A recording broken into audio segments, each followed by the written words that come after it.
अस्सलाम वालेकुम एवरीवन। आज हम पढ़ने जा रहे हैं जी स्टिशियोमेट्री। स्टिशियोमेट्री क्या होती है, इसको शुरू करते हैं। It is the quantitative relationship between reactants and products in a balance chemical equation. तो ज़रा एक चीज़ को हम ज़रा एलेबोरेट करने की कोशिश करते हैं। पहला क्वांटिटेटिव रिलेशनशिप है, ताल्लुक़ है क्वांटिटी के लिहाज से कि कितनी मिकदार में रिएक्टेंट्स कितनी आपस में मिलके कितनी मिकदार में प्रोडक्ट्स बनाएंगे। तो रिएक्टेंट्स और प्रोडक्ट्स का जो रिलेशनशिप है क्वांटिटेटिव, कभी 2 मालिक्यूल रिएक्टेंट्स के 3 मालिक्यूल प्रोडक्ट्स के बना रहे हैं या वॉट एवर, जो आगे इंशाल्लाह हम आगे पढ़ेंगे। तो बिटवीन रिएक्टेंट्स एंड प्रोडक्ट्स, इनके दरमियान जो क्वांटिटेटिव रिलेशनशिप है इसको स्टडी किया जाता है स्टिशियोमेट्री में। अब ये जो क्वांटिटेटिव रिलेशनशिप है ये याद रखिएगा जी, हमारे पास बैलेंस केमिकल इक्वेशन में होता है। इक्वेशन बैलेंस होनी चाहिए। सो बैलेंस केमिकल इक्वेशन क्या होती है? ऐसी इक्वेशन जिसमें रिएक्टेंट्स और प्रोडक्ट्स के जो नंबर ऑफ एटम्स हैं वो दोनों तरफ इक्वल हों, यानी कि रिएक्टेंट्स के एटम्स की तादाद और प्रोडक्ट्स के एटम्स की तादाद इक्वल होगी तो वो बैलेंस केमिकल इक्वेशन होती है। यहाँ पर अगर आप देखें केमिकल इक्वेशन के अंदर, तो केमिकल इक्वेशन क्या होती है? A chemical reaction in terms of symbol and chemical formula. Symbols और केमिकल फार्मूलाज की सूरत में अगर हम एक रिएक्शन को एक्सप्लेन करें तो उसे केमिकल इक्वेशन का नाम दिया जाता है। यहाँ एग्जांपल्स आप देख सकते हैं। कार्बन डाइऑक्साइड गैस की फॉर्मेशन के दौरान कार्बन और ऑक्सीजन आपस में मिलके कार्बन डाइऑक्साइड गैस बना रहे हैं। तो कार्बन को हमने C सिंबल से शो किया है, ऑक्सीजन को O2 से, और जो कार्बन डाइऑक्साइड गैस बन रही है उसको CO2 से शो किया। So this is the chemical equation. Same यहाँ पर वाटर की फॉर्मेशन की भी लिखी हुई है।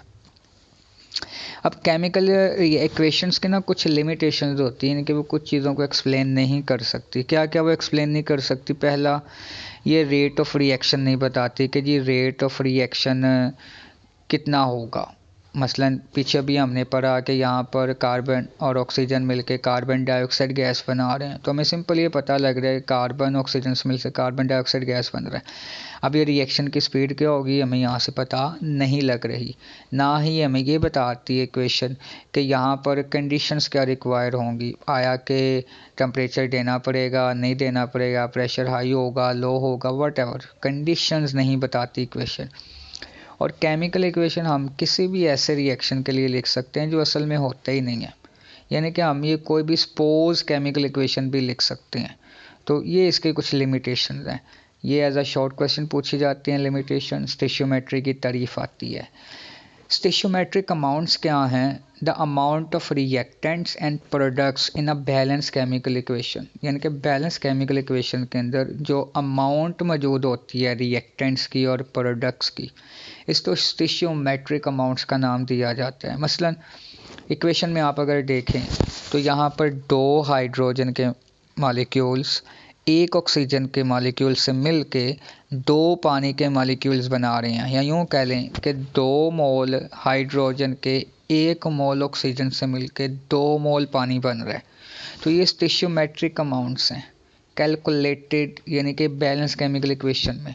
अगर ग्राम्स की बात की जाए तो ग्राम्स में 4 ग्राम हाइड्रोजन के 32 ग्राम ऑक्सीजन से मिलके 36 ग्राम बनाएंगे। कभी भी नहीं होगा कि 4 ग्राम हाइड्रोजन के 33 ग्राम ऑक्सीजन से मिलेंगे।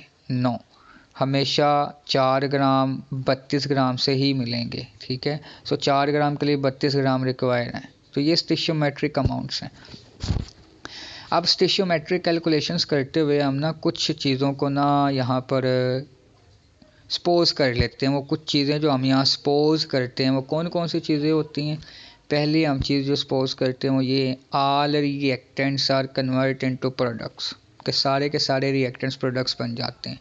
ये लाजमी है। नो साइड रिएक्शन अकर, कि कोई और साइड रिएक्शन ना हो रहा। अगर साइड रिएक्शन हो जाएगा तो हमारे पास, अगर सपोज यहाँ पर आप वाटर की ही एग्जांपल लेंगे, जो फॉर्मेशन हो रही है, ये हाइड्रोजन ऑक्सीजन से मिलके पानी बना रहा है। अगर यहाँ पर हाइड्रोजन ऑक्सीजन से मिलके हाइड्रोजन पर बना दें तो पानी का जो 36 ग्राम, यानी कि जो पानी के 36 ग्राम बनने हैं वो तो 36 ग्राम नहीं ना बनेंगे। क्योंकि उसके अंदर हाइड्रोजन पर ऑक्साइड भी बन गई है। तो इट मीन्स कि हमारी ये जो कैलकुलेशन होंगी स्टिशियोमेट्री के लिहाज से ये गलत हो जाएंगी। तो हमने कुछ एजम्पशंस करनी है कि नो साइड रिएक्शन अक्कर। तीसरा, the reaction must be irreversible. Reaction irreversible होना चाहिए। अगर रिएक्शन रिवर्सिबल होगा तो सारे के सारे रिएक्टेंट्स प्रोडक्ट्स में नहीं तब्दील होंगे, तो रिएक्शन इरिवर्सिबल हो। और लास्ट जो है, law of conservation of mass and law of definite proportion must ओबे। Law of conservation of mass, sorry यहाँ पर मास नहीं लिखा गया, so law of conservation of mass और लॉ ऑफ डेफिनेट प्रोपोर्शन ये लाजमी तौर पे ओबे होने चाहिए जी। अब स्टिशियोमेट्रिक रिलेशनशिप्स, हम इसमें क्या क्या रिलेशनशिप पढ़ते हैं, याद रखिएगा। मास मास रिलेशनशिप यानी कि हम मास किसी भी शय का दिया हो सकता है, रिएक्टेंट का गिवन हो सकता है, हम प्रोडक्ट्स का मालूम करना है, यहाँ प्रोडक्ट्स का दिया हो सकता है और रिएक्टेंट्स का मास निकालना है। मोल में रिएक्टेंट्स में से किसी एक का मोल दिया होगा और हमने प्रोडक्ट्स का निकालना है। सेम हम रिएक्टेंट्स, दो रिएक्टेंट्स आपस में लड़ रहे हैं, ठीक है, तो हम उनका भी आपस में रिलेशन मालूम कर सकते हैं, मोल मास। वॉल्यूम है, यानी कि किसी रिएक्टेंट का दिया हुआ है तो प्रोडक्ट्स मालूम कर लेंगे, प्रोडक्ट्स का दिया हुआ है तो रिएक्टेंट्स का वॉल्यूम मालूम कर लेंगे कितना रिक्वायर है। पार्टिकल्स है कि जी हमें अगर 10 पार्टिकल रिएक्टेंट्स के चाहिए तो प्रोडक्ट्स के कितने बनेंगे, ठीक है। अगर हमने प्रोडक्ट्स के 5 पार्टिकल्स बनाने हैं तो रिएक्टेंट्स के कितने पार्टिकल्स रिक्वायर हैं। मीन टू से कि हमें नंबर ऑफ़ पार्टिकल्स भी मालूम हो सकते हैं। सो नंबर ऑफ़ पार्टिकल्स जो रिएक्टेंट्स के हैं अगर वो दिए हुए हैं तो प्रोडक्ट्स के निकाल लेंगे, इसी तरह से प्रोडक्ट्स के दिए हैं तो रिएक्टेंट्स के निकाल लेंगे। सेम इस सारा यही हमारे पास रिलेशन है। मोल और नंबर ऑफ़ पार्टिकल्स हैं, मोल और वॉल्यूम है, मास और वॉल्यूम है, नंबर ऑफ़ पार्टिकल्स और वॉल्यूम है, यानी कि किसी एक शय को दिया होगा और हमने उस एक चीज़ से हमने दूसरी शय निकालनी है, ठीक है।